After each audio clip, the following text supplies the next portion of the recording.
ओम शांति।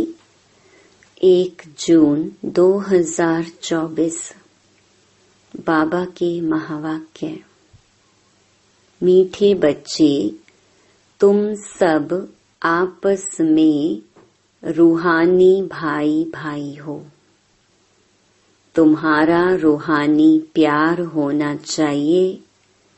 आत्मा का प्यार आत्मा से हो, जिस्म से नहीं।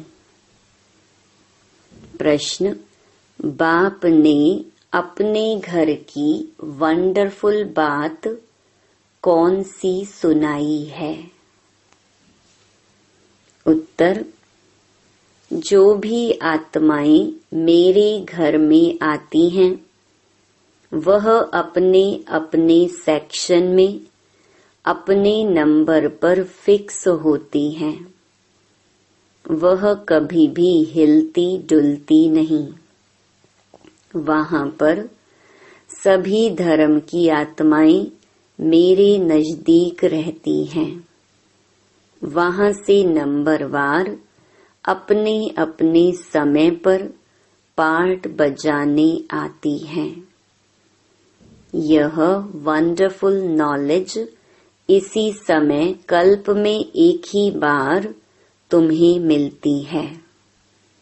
दूसरा कोई यह नॉलेज नहीं दे सकता।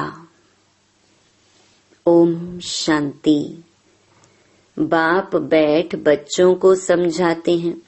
बच्चे जानते हैं हम आत्माओं को बाप समझाते हैं और बाप अपने को आत्माओं का बाप समझते हैं। ऐसे कोई समझते नहीं और ना कोई कभी समझते हैं कि अपने को आत्मा समझो। यह बाप ही आत्माओं को बैठ समझाते हैं। इस ज्ञान की प्रालब्ध तुम नई दुनिया में लेने वाले हो, नंबरवार पुरुषार्थ अनुसार। यह भी कोई सभी को याद नहीं रहता कि नई दुनिया बदलने वाली है। बदलाने वाला बाप है। यहाँ तो सम्मुख बैठे हैं। जब घर में जाते हैं तो सारा दिन अपने धंधे आदि में ही लग जाते हैं। बाप की श्रीमत है, बच्चे कहाँ भी रहते तुम मुझे याद करो। जैसे कन्या होती है तो वह जानती नहीं कि हमको कौन पति मिलेगा। चित्र देखती है तो उनकी याद ठहर जाती है। कहाँ भी रहते एक दो को दोनों याद करते हैं। इसको कहा जाता है जिस्मानी प्यार। यह है रूहानी प्यार। रूहानी प्यार किसके साथ? बच्चों का रूहानी बाप के साथ और बच्चों का बच्चों के साथ। तुम बच्चों का आपस में भी बहुत प्यार होना चाहिए। यानी आत्माओं का आत्माओं के साथ भी प्यार चाहिए। यह शिक्षा भी अभी तुम बच्चों को मिलती है। दुनिया के मनुष्यों को कुछ भी पता नहीं। तुम सब भाई भाई हो तो आपस में जरूर प्यार होना चाहिए, क्योंकि एक बाप के बच्चे होना। इसको कहा जाता है रूहानी प्यार। ड्रामा प्लान अनुसार सिर्फ पुरुषोत्तम संगम युग पर ही रूहानी बाप आकर रूहानी बच्चों को सम्मुख समझाते हैं और बच्चे जानते हैं कि बाप यहाँ आए हुए हैं। हम बच्चों को गुल गुल पवित्र पतित से पावन बनाकर साथ ले जाएंगे। ऐसे नहीं कि कोई हाथ से पकड़ कर ले जाते हैं। सभी आत्माएं ऐसे उड़ेंगी जैसे टिड्डियों का झुंड जाता है। उन्हों का भी कोई गाइड होता है। गाइड के साथ और भी गाइड्स होते हैं जो फ्रंट में रहते हैं। सारा झुंड जब इकट्ठा जाता है तो बहुत आवाज होता है। सूर्य की रोशनी को भी ढक देते हैं, इतना बड़ा झुंड होता है। तुम आत्माओं का तो कितना बड़ा अनगिनत झुंड है, कभी गिनती नहीं कर सकते। यहाँ मनुष्यों की गिनती नहीं कर सकते। भल आदमशुमारी निकालते हैं, वह भी एक्यूरेट नहीं निकालते हैं। आत्माएं कितनी हैं, वह हिसाब कभी निकाल नहीं सकते। अंदाज लगाया जाता है कि सतयुग में कितने मनुष्य होंगे, क्योंकि सिर्फ भारत ही रह जाता है। तुम्हारी बुद्धि में है कि हम विश्व के मालिक बन रहे हैं। आत्मा जब शरीर में है तो जीव आत्मा है, तो दोनों इकट्ठे सुख अथवा दुख भोगते हैं। ऐसे बहुत लोग समझते हैं कि आत्मा ही परमात्मा है। वह कभी दुख नहीं भोगती, निर्लेप है। बहुत बच्चे इस बात में भी मूंझते हैं कि हम अपने को आत्मा निश्चय तो करें, लेकिन बाप को कहाँ याद करें। यह तो जानते हो बाप परम धाम निवासी है। बाप ने अपना परिचय दिया हुआ है। कहाँ भी चलते फिरते बाप को याद करो। बाप रहते हैं परम धाम में। तुम्हारी आत्मा भी वहाँ रहने वाली है, फिर यहाँ पाठ बजाने आती है। यह भी ज्ञान अभी मिला है। जब तुम देवता हो, वहाँ तुमको यह याद नहीं रहता है कि फलाने फलाने धर्म की आत्माएं ऊपर में हैं। ऊपर से आकर यहाँ शरीर धारण कर पाठ बजाती हैं। यह चिंतन वहाँ नहीं चलता। आगे यह पता नहीं था कि बाप भी परम धाम में रहते हैं। वहाँ से यहाँ आकर शरीर में प्रवेश करते हैं। अब वह किस शरीर में प्रवेश करते हैं, वह अपनी एड्रेस तो बताते हैं। तुम अगर लिखो कि शिव बाबा केयर ऑफ परम धाम, तो परम धाम में तो चिट्ठी जा नहीं सकती। इसलिए लिखते ही हो शिव बाबा केयर ऑफ ब्रह्मा। फिर यहाँ की एड्रेस डालते हो, क्योंकि तुम जानते हो बाप यहाँ ही आते हैं। इस रथ में प्रवेश करते हैं। यूं तो आत्माएं भी ऊपर रहने वाली हैं। तुम भाई भाई हो। सदैव यही समझो यह आत्मा है, इनका फलाना नाम है। आत्मा को यहाँ देखते हैं, परंतु मनुष्य देह अभिमान में आ जाते हैं। बाप देही अभिमानी बनाते हैं। बाप कहते हैं तुम अपने को आत्मा समझो और फिर मुझे याद करो।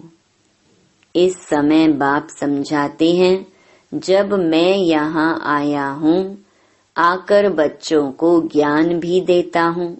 पुराने ऑर्गन्स लिए हैं, जिसमें मुख्य यह मुख है। आँखें भी हैं। ज्ञान अमृत मुख से मिलता है। गौमुख कहते हैं ना, अर्थात माता का यह मुख है। बड़ी माता द्वारा तुमको एडॉप्ट करते हैं। कौन? शिव बाबा। वह यहाँ है ना। यह सारा ज्ञान बुद्धि में रखना चाहिए। मैं तुमको प्रजापिता ब्रह्मा द्वारा एडॉप्ट करता हूँ, तो यह माता भी हो गई। गाया भी जाता है, तुम मात पिता हम बालक तेरे। तो वह सब आत्माओं का बाप है, उनको माता नहीं कहेंगे, वह तो बाप ही है। बाप से वर्षा मिलता है, फिर माता चाहिए। वह यहाँ आते हैं, अभी तुमको मालूम पड़ा है, बाप ऊपर में रहते हैं। हम आत्माएं भी ऊपर रहती हैं, फिर यहाँ आती हैं पार्ट बजाने। दुनिया को इन बातों का कुछ भी पता नहीं। वह तो ठिक्कर भीतर में परमात्मा को कह देते हैं, फिर तो अनगिनत हो जाएं। इसको कहा जाता है घोर अंधियारा। गायन भी है, ज्ञान सूर्य प्रगटा, अज्ञान अंधेर विनाश। इस समय तुमको ज्ञान है, यह है रावण राज्य, जिस कारण अंधियारा है। वहाँ तो रावण राज्य होता नहीं, इसलिए कोई विकार नहीं, देह अभिमान भी नहीं। वहाँ आत्म अभिमानी रहते हैं। आत्मा को ज्ञान है, अब छोटा बच्चा है, अब हम जवान बने हैं, अब वृद्ध शरीर हुआ है, इसलिए अब यह शरीर छोड़ दूसरा लेना है। वहाँ ऐसे नहीं कहते फलाना मर गया, वह तो है ही अमर लोक। खुशी से एक शरीर छोड़ दूसरा लेते हैं। अभी आयु पूरी हुई है, यह छोड़ नया लेना है, इसलिए सन्यासी लोग सर्प का मिसाल देते हैं। मिसाल वास्तव में बाप का दिया हुआ है, वह फिर सन्यासी लोग उठाते हैं। तब बाप कहते हैं, यह जो ज्ञान मैं तुमको देता हूँ, यह प्रायलोप हो जाता है। बाप के अक्षर भी हैं तो चित्र भी हैं, परंतु जैसे आटे में नमक। तो बाप बैठ अर्थ समझाते हैं। जैसे सर्प पुरानी खाल छोड़ देता है और नई खाल आ जाती है, उनके लिए ऐसे नहीं कहेंगे एक शरीर छोड़ दूसरे में प्रवेश करते हैं। नहीं, खाल बदलने का एक सर्प का ही मिसाल है। वह खाल उनकी देखने में भी आती है। जैसे कपड़ा उतारा जाता है, वैसे सर्प भी खाल छोड़ देता है, दूसरी मिल जाती है। सर्प तो जिंदा ही रहता है, ऐसे भी नहीं सदैव अमर रहता है। 2-3 खाल बदली कर फिर मर जाएंगे। वहाँ भी तुम समय पर एक खाल छोड़ दूसरी ले लेते हो। जानते हो अभी हमको गर्भ में जाना है, वहाँ तो है ही योग बल की बात। योग बल से तुम जन्मते हो, इसलिए अमर कहा जाता है। आत्मा कहती है, अब हम बूढ़ा हो गया हूँ, शरीर पुराना हुआ है। साक्षात्कार हो जाता है, अभी हम जाकर छोटा बच्चा बनूंगा। आपे ही शरीर छोड़ आत्मा भाग कर जाए, छोटे बच्चे में प्रवेश करती है। उस गर्भ को जेल नहीं, महल कहा जाता है। पाप तो कोई होते नहीं है जो भोगना पड़े। गर्भ महल में आराम से रहते हैं, दुख की कोई बात नहीं। ना कोई ऐसी गंदी चीज खिलाते हैं जिससे बीमार हो जाएं। अब बाप कहते हैं, बच्चे तुमको निर्वाण धाम में जाना है। यह दुनिया बदलनी है, पुरानी से फिर नई होगी। हर एक चीज बदलती है, झाड़ से बीज निकलते हैं, फिर से बीज लगाओ तो कितना फल मिलता है। एक बीज से कितने दाने निकलते हैं। सतयुग में एक ही बच्चा पैदा होता है योग बल से। यहाँ विकार से 4-5 बच्चे पैदा करते हैं। सतयुग और कलयुग में बहुत फर्क है जो बाप बतलाते हैं। नई दुनिया फिर पुरानी कैसे होती है, उसमें आत्मा कैसे 84 जन्म लेती है, यह भी समझाया है। हर एक आत्मा अपना अपना पार्ट बजाकर फिर जब जाएगी तो अपनी अपनी जगह पर आकर खड़ी रहेगी। जगह बदलती नहीं है। अपने अपने धर्म में अपनी जगह पर नंबरवार खड़े होंगे। फिर नंबरवार ही नीचे आना है, इसलिए छोटे छोटे मॉडल्स बनाकर रखते हैं मूल वतन के। सब धर्मों का अपना अपना सेक्शन है। देवी देवता है पहला धर्म, फिर नंबरवार आते हैं। नंबरवार ही जाकर रहेंगे। तुम भी नंबरवार पास होते हो, उन मार्क्स के हिसाब से जगह लेते हो। यह बाप की पढ़ाई कल्प में एक ही बार होती है। तुम आत्माओं का कितना छोटा सिजरा होगा। जैसे तुम्हारा इतना बड़ा झाड़ है, तुम बच्चों ने दिव्य दृष्टि से देखकर फिर यहाँ बैठकर चित्र आदि बनाए हैं। आत्मा कितनी छोटी है, शरीर कितना बड़ा है, सब आत्माएं वहाँ जाकर बैठेंगी। बहुत थोड़ी जगह में नजदीक में जाकर रहती हैं। मनुष्यों का झाड़ कितना बड़ा है। मनुष्यों को तो जगह चाहिए ना, चलने फिरने, खेलने, पढ़ने, नौकरी करने की, सब कुछ करने की जगह चाहिए। निराकारी दुनिया में आत्माओं की छोटी जगह होगी, इसलिए इन चित्रों में भी दिखाया है। बना बनाया नाटक है। शरीर छोड़कर आत्माओं को वहां जाना है। तुम बच्चों की बुद्धि में है कि हम वहां कैसे रहते हैं और दूसरे धर्म वाले कैसे रहते हैं, फिर कैसे अलग अलग होते हैं नंबरवार। यह सब बातें तुमको कल्प कल्प एक ही बाप आकर सुनाते हैं।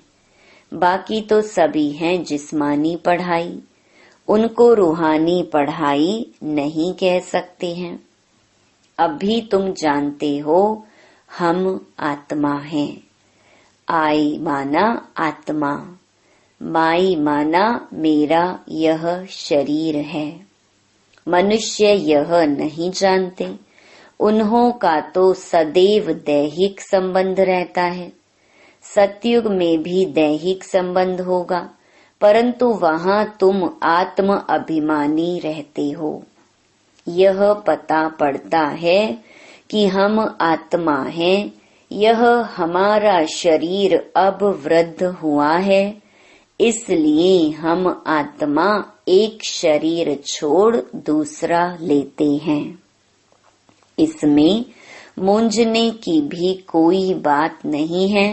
तुम बच्चों को तो बाप से राजाई लेनी है, जरूर बेहद का बाप है ना। मनुष्य जब तक ज्ञान को पूरा नहीं समझते हैं, तब तक अनेक प्रश्न पूछते हैं। ज्ञान है तुम ब्राह्मणों को। तुम ब्राह्मणों का वास्तव में मंदिर भी अजमेर में है। एक होते हैं पुष्करणी ब्राह्मण, दूसरे सार सिद्ध। अजमेर में ब्रह्मा का मंदिर देखने जाते हैं। ब्रह्मा बैठा है दाढ़ी आदि दी हुई है, उनको मनुष्य के रूप में दिखाया है। तुम ब्राह्मण भी मनुष्य के रूप में हो। ब्राह्मणों को देवता नहीं कहा जाता है। सच्चे सच्चे ब्राह्मण तुम हो, ब्रह्मा की औलाद। वह कोई ब्रह्मा की औलाद नहीं है। पीछे आने वालों को यह मालूम नहीं पड़ता है। तुम्हारा यह विराट रूप है, यह बुद्धि में याद रहना चाहिए। यह सारी नॉलेज है जो तुम कोई को अच्छी रीति समझा सकते हो। हम आत्मा हैं, बाप के बच्चे हैं। यह यथार्थ रीति समझकर यह निश्चय पक्का पक्का होना चाहिए। यह तो यथार्थ बात है। सभी आत्माओं का बाप एक परमात्मा है। सभी उनको याद करते हैं। हे भगवान, मनुष्यों के मुख से जरूर निकलता है। परमात्मा कौन है, यह कोई भी नहीं जानते हैं, जब तक कि बाप आकर समझाएं। बाप ने समझाया है। यह लक्ष्मी नारायण जो विश्व के मालिक थे, यही नहीं जानते थे तो ऋषि मुनि फिर कैसे जान सकते। अभी तुमने बाप द्वारा जाना है। तुम हो आस्तिक, क्योंकि तुम रचयिता और रचना के आदि मध्य अंत को जानते हो। कोई अच्छी रीति जानते हैं, कोई कम। बाप सम्मुख आकर पढ़ाते हैं, फिर कोई अच्छी रीति धारण करते हैं, कोई कम धारण करते हैं। पढ़ाई बिल्कुल सिंपल भी है, बड़ी भी है। बाप में इतना ज्ञान है जो सागर को शाही बनाओ तो भी अंत नहीं पाया जा सकता। बाप सहज करके समझाते हैं। बाप को जानना है, स्वदर्शन चक्रधारी बनना है, बस। अच्छा, मीठे मीठे सिकिलधे बच्चों प्रति माता पिता बाप दादा का याद प्यार और गुड मॉर्निंग। रूहानी बाप की रूहानी बच्चों को नमस्ते। धारणा के लिए मुख्य सार। पहला, सदा याद सहज बनी रहे, उसके लिए चलते फिरते यह चिंतन करना कि हम आत्मा हैं। परम धाम निवासी आत्मा यहाँ पार्ट बजाने आई है। बाप भी परम धाम में रहते हैं। वह ब्रह्मा तन में आई हैं। दूसरा, जैसे रूहानी बाप से आत्मा का प्यार है, ऐसे आपस में भी रूहानी प्यार से रहना है। आत्मा का आत्मा से प्यार हो, शरीर से नहीं। आत्म अभिमानी बनने का पूरा पूरा अभ्यास करना है। वरदान, हद की कामनाओं से मुक्त रह, सर्व प्रश्नों से पार रहने वाले, सदा प्रसन्न चित्त भव। जो बच्चे हद की कामनाओं से मुक्त रहते हैं, उनके चेहरे पर प्रसन्नता की झलक दिखाई देती है। प्रसन्न चित्त कोई भी बात में प्रश्न चित्त नहीं होते। वो सदा निस्वार्थी और सदा सभी को निर्दोष अनुभव करेंगे। किसी और के ऊपर दोष नहीं रखेंगे। चाहे कोई भी परिस्थिति आ जाए, चाहे कोई आत्मा हिसाब किताब चुकतू करने वाली सामना करने आती रहे, चाहे शरीर का कर्म भोग सामना करने आता रहे, लेकिन संतुष्टता के कारण वे सदा प्रसन्न चित्त रहेंगे। स्लोगन: व्यर्थ की चेकिंग अटेंशन से करो, अलबेले रूप में नहीं। ओम शांति।